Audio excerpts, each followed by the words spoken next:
Now, section 103, burden of proof as to particular fact. The burden of proof as to any particular fact lies on that person who wishes the court to believe in its existence. एखादी particular fact आहे, त्या particular फॅक्टवर न्यायालयाने विश्वास ठेवावा असं जो कोणी Dzire करतो तर त्या व्यक्तीवर ती पर्टिक्युलर फॅक्ट ही प्रूव्ह करण्याची जबाबदारी असेल. Okay. Unless it is provided by any law that proof of that such fact shall lie on a particular person. दोन भाग.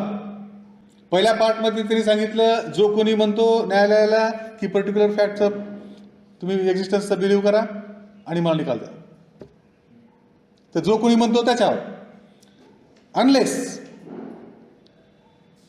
it is provided by any law that proof of that fact shall lie on a particular person.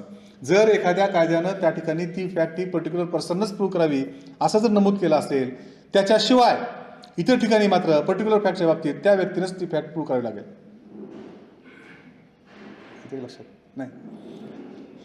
The burden of proof as to any particular fact lies on that person. कोणता person? who wishes the court to believe its existence. इथपर्यंत समजलं? Unless it is provided by any law that proof of that particular fact shall lie on particular person. एखाद्या कायद्यानं जर particular fact ही particular पर्सनच prove करावी असं जर नमूद केलं असेल एक्सपर्ट एव्हिडन्स, तर त्याच्याशिवाय ती पर्टिक्युलर फॅक्ट ही त्याच व्यक्तीनं प्रूव्ह करायची जो कोणी न्यायालयाला म्हणतो की ती पर्टिक्युलर फॅक्ट एक्झिस्टन्समध्ये आहे, याच्यावर तुम्ही विश्वास ठेवा. समजतंय? थोडंसं आणखी याच्या पलीकडे डिस्कशन. एक्सपर्ट एव्हिडन्स आहे, पर्टिक्युलर फॅक्ट आहे, हँडरायटिंग बद्दलचं ओपिनियन आहे, मग कायद्याप्रमाणे त्या ठिकाणी एक्सपर्टचा एव्हिडन्स देणं बंधनकारक आहे का? आपण म्हणू शकतो नाही साहेब, दिस इज अ पर्टिक्युलर फॅक्ट, विशिष्ट फॅक्ट आहे आणि हे मी सांगतो, मी देखील एक्सपर्ट आहे असं म्हणलं जमेल? म्हणजेच ज्या ठिकाणी कायद्यानं पर्टिक्युलर फॅक्टच्या बाबतीतला पुरावा पर्टिक्युलर पर्सनच द्यावा असं जर नमूद केलेलं असेल, तर त्या ठिकाणी सोडून इतर सर्व ठिकाणी जो कोणी व्यक्ती जेव्हा कधी न्यायालयाला असं म्हणेल की त्या ठिकाणी पर्टिक्युलर फॅक्ट आहे, त्याचं एक्झिस्टन्स मला प्रूव्ह करायचं आहे, तर त्यावेळेस तो करेल. पण कुठे करणार नाही? ज्यावेळेस कायद्यानं सांगितलं की particular fact should be proved bye particular person. Okay. This is section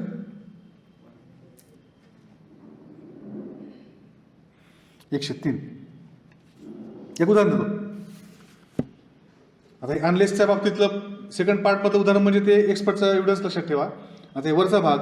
A prosecutes B for theft and wishes the court to believe that B has committed the theft to C. B has admitted the theft to C. आता नाव B has admitted the theft to C म्हणजे काय? म्हणजे काय? बीनं C समोर चोरी केल्याचं admit केलेलं आहे म्हणजे काय? कन्फेशन. कोणता कन्फेशन आहे? Extra judicial confession. Now A must prove that admission. ही जबाबदारी कुणावर आली? एवर. ए काय म्हणतो? बीनं सी जवळ चोरी केल्याची कबुली दिलेली आहे असं ए म्हणतो. मग त्यावेळेस एनं त्याचं ते एक्स्ट्रा ज्युडिशियल कन्फेशन किंवा इथं ॲडमिशन सुद्धा वापरला आहे, ॲडमिशन प्रूव्ह करावं. Okay. However B wishes the court to believe that at the time in question he was elsewhere. बीचं काय म्हणणार आता, साहेब जेव्हा गुन्हा घडला त्यावेळेस त्या ठिकाणी मी नव्हतोच.